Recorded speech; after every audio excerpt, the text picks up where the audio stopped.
Hello guys, मेरा नाम है रोहित और आप देख रहे हैं लर्न इन्वेस्टमेंट। आज की इस वीडियो में हम बात करने वाले हैं एक अच्छे स्टॉक के बारे में, एक अच्छी फंडामेंटल कंपनी के बारे में। ठीक है, तो आप फटाफट चलते हैं इसकी वेबसाइट पे और जानने की कोशिश करते हैं स्टॉक का नाम और स्टॉक के फाइनेंशियल्स। तो आ चुके हैं हम अभी इसकी वेबसाइट पे और आज हम बात करने वाले हैं कॉन्फिडेंस पेट्रोलियम लिमिटेड। ठीक है, तो बेसिकली सबसे पहले जान लेते हैं कंपनी बेसिकली करती क्या है। जैसे कि पेट्रोलियम इसमें नाम आ रहा है तो आपको पता चल गया होगा कि ये कहीं ना कहीं एक पेट्रोल से रिलेटेड या फिर गैस से रिलेटेड कहीं ना कोई मैन्युफैक्चरिंग करना या उसकी कोई सप्लाई करना या उसका कोई चैन डिस्ट्रीब्यूशन बनाती होगी। ओके, तो फटाफट चलते हैं अबाउट सेक्शन में। तो अबाउट सेक्शन के बारे में मैंने पहले ऑलरेडी पढ़ रखा है, तो मैं आपको अगर मोटा मोटा बता दूं तो बेसिकली कंपनी जो सप्लाई करती है ऑटो एलपीजी इन इंडिया, यानी कि जो इंडिया का जो नेटवर्क बना हुआ पूरा प्लांट्स बने हुए हैं उसको पूरा मैन्युफैक्चर करना और अलग अलग डिटेल्स पे जाके बेचना और उसकी सप्लाई देखना, पैकेज देखना, सिलेंडर के थ्रू या बॉटलिंग कैटरिंग के जो प्रोसेस होता है, ये पूरा एक तरीके का प्रोसेस है। आज के टाइम पे आपको पता चल गया होगा कि बड़े बड़े सेक्टर्स में, ये बड़े बड़े एरियाज़ में, ये मेट्रो सिटीज़ में आज के टाइम पे वो ऐसा रहा है कि एक पाइप बिछाई जा रही है। ठीक है, वो पाइप से ही गैस जाएगी। अब सिलेंडर वाला जो प्रोसेस है कहीं ना कहीं डिस्कार्ड हो रहा है, कहीं ना कहीं उसको हटाया जा रहा है और एक जो पाइपलाइन का जो प्रोसेस है उसको बिछाया जा रहा है, जिससे कि लोगों को एक अच्छी फैसिलिटी दी जाए। क्योंकि एक सिलेंडर में आपको पता चलता होगा कि कहीं ना कहीं महीने के आखिरी में कहीं ना कहीं सिलेंडर ख़त्म हो जाता है या कहीं ना कहीं आजकल आपको पता है बहुत सारे केसेस बन जाते हैं जो कि एक एलपीजी गैस सिलेंडर बनते हैं।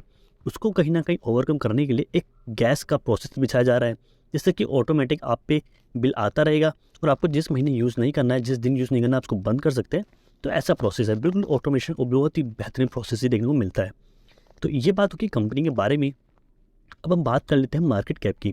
मार्केट कैप अगर आप देख पाएंगे तो 2300 करोड़ का कंपनी का मार्केट कैप है, जिसमें कि करंट प्राइस जो देखने को मिलता है वो 81 रुपीज़ का देखने को मिलता है।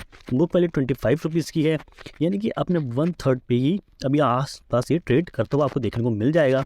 तो यानी कि मुझे एक बहुत ही अच्छा लेवल जहाँ देखने को मिलता है। वो क्यों देखने को मिलता है? क्योंकि कंपनी जो एक एक अपकमिंग ग्रोथ कंपनी है। ठीक है, ग्रोथ बन रही है इसमें। ठीक है, और ऊपर के जो फंडामेंटल्स है कहीं ना कहीं स्ट्रॉन्ग है। आगे नीचे अगर हम चलेंगे, स्क्रॉल डाउन करेंगे, तब हम और बेहतरीन चीज़ समझ पाएंगे। बात करते हैं स्टॉक के पी की।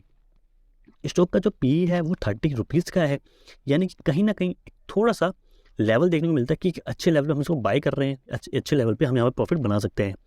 बात करते हैं फटाफट, वो है प्रॉफिट एंड लॉस। 2011 में अगर हम बात करेंगे तो कंपनी की जो सेल्स थी वो 1100 करोड़ के आसपास की एक सेल्स थी, जिसमें जो नेट प्रॉफिट कंपनी ने उस टाइम पे जनरेट करा था 67 करोड़ का था। उस टाइम पे जो अदर सोर्स ऑफ इनकम था वो 1 करोड़ का ही था। ठीक है, आज से अगर 12 साल की बात करेंगे यानी कि 2011 की, तो मेरे को लगता है कि इतना ज़्यादा लोग इसके लिए, ठीक है, नहीं इतना इन्वॉल्व थे कि गैस पाइपलाइन का इतना प्रोसेस लोग नहीं समझते थे। बट आज के टाइम पर लोग समझते हैं और जो सरकार है वो इसमें भी निवेश करने की कोशिश कर रही है। बात करते हैं, अगर हम इसी सेल्स को कंटिन्यू करते हैं तो 2012 में जो सेल्स थी काफ़ी हद तक नीचे गिरी। 640 करोड़ जो सेल्स ऑलमोस्ट डबल प्राइस पे थी वो बिल्कुल ही आधी हो गई। धीरे धीरे करके ये सेल्स बिल्कुल ही कम होती गई।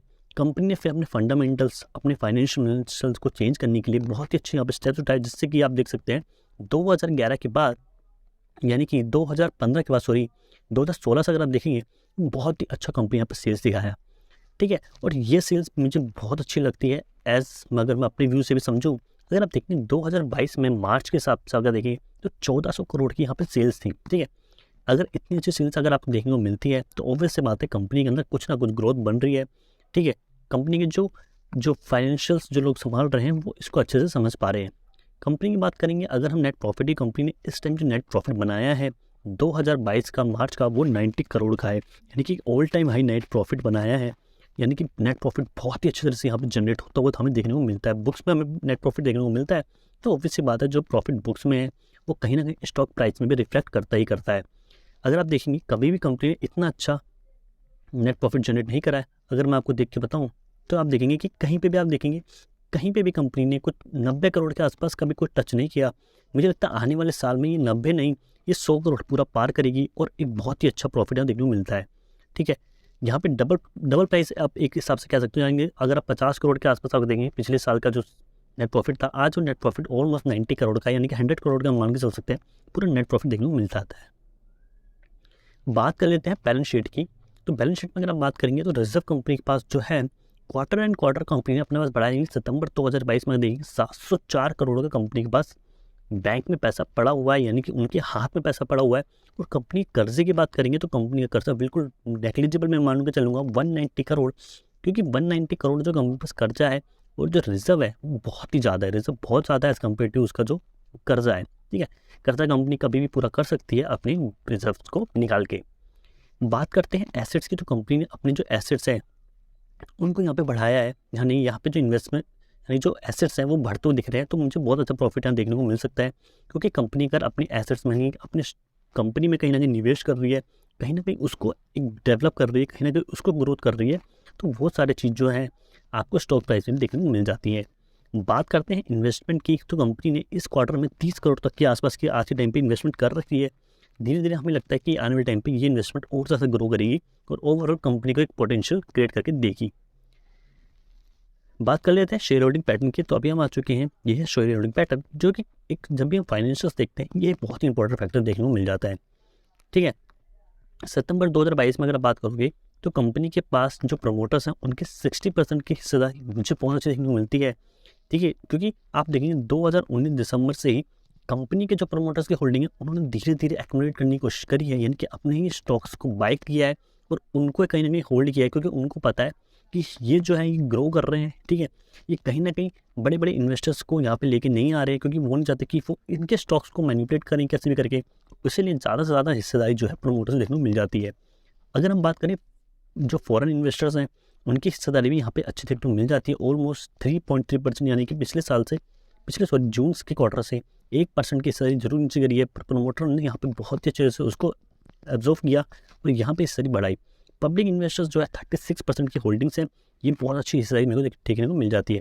प्रमोटर्स में अगर हम बात करेंगे तो कौन कौन है, तो आप देखेंगे गैसोबॉन पेट्रोलियम और यहाँ पे नितिन नलिन। ठीक है, तो यहाँ पे जो बड़े बड़े लोग हैं उन्होंने बहुत अच्छे से यहाँ पे हिस्सेदारी बना रही है। तो मुझे ओवरऑल कंपनी के अंदर प्रमोटर्स की हिस्सेदारी बहुत अच्छी देखने को मिलती है और पब्लिक की इन्वेस्टमेंट जो है बहुत अच्छी यहाँ पे बनी हुई है। Overall share holding pattern strong है। अब चलते हैं ट्रेडिंग व्यू पे और जानने की कोशिश करते हैं इसके कहीं ना कहीं टारगेट्स, क्या टारगेट्स पे बन सकता है और क्या बाइंग और क्या सेलिंग प्रेशर्स हमें देखने को मिल जाते हैं मार्केट के अंदर अभी के टाइम पे। तो अभी हम चलते हैं यहाँ पे हॉरिजॉन्टल लाइन ले लेते हैं और यहाँ पे अगर हम सेलेक्ट करते हैं, यहाँ पे हमें देखने को मिलता है एक बहुत ही अच्छा सा head and shoulder kind of pattern. उससे पहले एक बार थोड़ा समझ लेते हैं मार्केट के लोअर हाई कैसे बनते हैं। ठीक है, मार्केट के अंदर ये कहाँ तक इसने लो बनाया है, क्या हम अच्छे लेवल बाई कर रहे हैं, क्या हम अच्छे लेवल सेल कर रहे हैं, क्या हम इसको अच्छे से कंसिडर कर सकते हैं कि नहीं कर सकते हैं।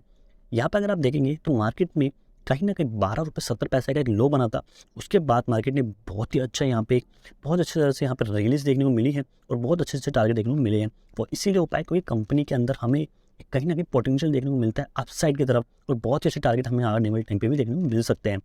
तो अगर मैं फटाफट चलूँ वीडियो ज़्यादा ना बड़ी करते हुए हम समझते हैं, तो यहाँ पे अगर जो हम चार्ट पे पैटर्न देखने को मिलता है उसको हम कह सकते हैं एक कहीं ना कहीं head and shoulder kind of. ठीक है, ये बनता है एक शोल्डर और ये बनता है एक हेड और यहाँ पे आप देखेंगे ये एक लो बनाया। ठीक है, ये एक शोल्डर और यहाँ पे जो शोल्डर बना यहाँ पे आप देखेंगे कहीं ना कहीं हम ब्रेकआउट नहीं हुआ। अगर मैं इसको मैक्सिमाइज करूँ तो देखिए ये भी जो वीडियोस आती है मेरी, मैं बस सिखाने के लिए है आपको। ठीक है, अगर आप सीखेंगे नहीं तो कोई फ़ायदा नहीं। देखिए यहाँ पे जो है ब्रेकआउट नहीं हुआ, कैंडल के ऊपर क्लोजिंग नहीं दी है, नीचे आ गया और बहुत ही अच्छे तरीके से नीचे आया, एक रीटेस्ट करने के लिए नीचे इस लेवल को। और यहाँ पे आप देखेंगे तो वॉल्यूम कितनी अच्छी बनी, ये जो कैंडल है कितनी बड़ी, यहाँ पे इसने बहुत ही अच्छे लेवल तक ऊपर गया, 90 रुपीज़ तक गया ऊपर, लेकिन क्लोजिंग नहीं दिया। ये चीज़ होती है सीखने के लिए। अगर आप यहाँ पे कहीं बाय कर लेते, मैंने अगर 1 वीक की कैंडल्स बना रहा हूँ तो आपको ये ध्यान में रखना है जब 1 वीक की कैंडल्स के ऊपर क्लोजिंग दे दे, क्लोज हो जाए और अच्छे वॉल्यूम के साथ, यानी कि इससे बड़ी वॉल्यूम बननी चाहिए। ठीक है, पहली बात, इससे बड़ी छोटी वॉल्यूम नहीं बननी चाहिए। छोटी बनती है तो यानी कि फिर दोबारा नीचे आएगा। ठीक है, इससे बड़ी कैंडल बनेगी यानी कि ज़्यादा वॉल्यूम क्रिएट होगी और इसको ऊपर क्लोजिंग दे दे, उसके बाद हम यहाँ पर बाई करेंगे और हमें अच्छे टारगेट देखने को मिल सकते हैं। तो क्या होंगे इसके टारगेट, अगर मैं यहाँ से इस ड्राइंग को रिमूव करता हूँ। ठीक है, और यहाँ से चलते हैं, यहाँ से हम ले लेते हैं प्राइस एंड रेंज। ठीक है, प्राइस एंड रेंज अगर हम लो से लेके हाई तक जाएं तो इसका तो हाई निकल के आता है 86% का यहाँ पे बनता है। और मैं अगर इसको यहाँ पे अगर हम मूव करते हैं, इसकी जो टॉप से लेके हमारे जो टारगेट देखने को मिल जाते हैं वो निकल के आ जाते हैं कहीं ना कहीं। अगर हम देखें इस लेवल को पॉइंट करें निकल के आता है 120% का गेन, तो 120 रुपये में जाता है, जिसमें जो गेन निकल के आता है वो कहीं ना कहीं हमें देखने को मिलता है 46% का गेन। ठीक है, तो 46% का गेन कैसे निकल के आता है, अगर आप इसके ऊपर अब आप देखेंगे कि ये जो कैंडल इसको क्लोजिंग नहीं दिया है, कल फ्राइडे का दिन है, हो सकता है उसको क्लोजिंग दे या तो नहीं हो सकता। मैं कहूँगा मंडे के दिन आप उसको ऑब्जर्व करें और मंडे के अंदर आप कहीं ना कहीं इसको बाय कर लें, क्योंकि देखो हम इन्वेस्टर्स हम ट्रेडिंग नहीं कर रहे हैं। हमारा मकसद क्या है कि अगर मान के चलिए कि यहाँ पे क्लोजिंग नहीं देता, थोड़ा नीचे भी आता है, कोई दिक्कत नहीं है, कोई दिक्कत नहीं है। हमें पता है हमारा टारगेट अचीव होगा, क्योंकि हमने जो भी अभी तक एनालिसिस करी जितने भी स्टॉक्स पे, हमने हर किसी में प्रॉफिट बनाया है। और मैं कोई भी वीडियोस में आपके लिए कुछ चीज़ गलत नहीं सिखाता हूँ। अगर आप गूगल पे जाएंगे, पढ़ेंगे इसके स्टॉक के बारे में, ठीक है, खुद से भी रिसर्च करेंगे, तो आपको भी देखने को मिल जाएगा कहीं ना कहीं, हाँ एक पोटेंशियल देखने को मिल जाएगा आपको कि हाँ ये आने वाले टाइम पे बहुत ही अच्छा रिटर्न दे सकता है आपको। तो इसी तरीके से ये जो टारगेट है 46% गेन मुझे देखने को मिलता है कहीं ना कहीं 3 से 4 महीने के अंदर, यानी कि कहीं ना कहीं जून जुलाई तक हमें ये टारगेट देखने को मिल जाएगा पूरी तरह से, क्योंकि जनवरी तक मुझे लगता है ये टारगेट हिट करेगा, तो ये हमें ब्रेकआउट देगा। और अच्छे अगर देखिए वॉल्यूम अच्छी क्रिएट होती है ना, तो ये 2 महीने के अंदर टारगेट मिल जाएगा, कोई बड़ी बात नहीं। 50% गेन हमने IOB में, साउथ इंडिया बैंक में बहुत अच्छे से गेन किया है। 2 महीने के अंदर हमने 100% के टारगेट गेन किए हैं। NCC में हम 30% तक का टारगेट गेन किया है, तो इसमें भी हमें टारगेट मिल जाएगा। 46% का टारगेट कोई बहुत बड़ा नहीं है।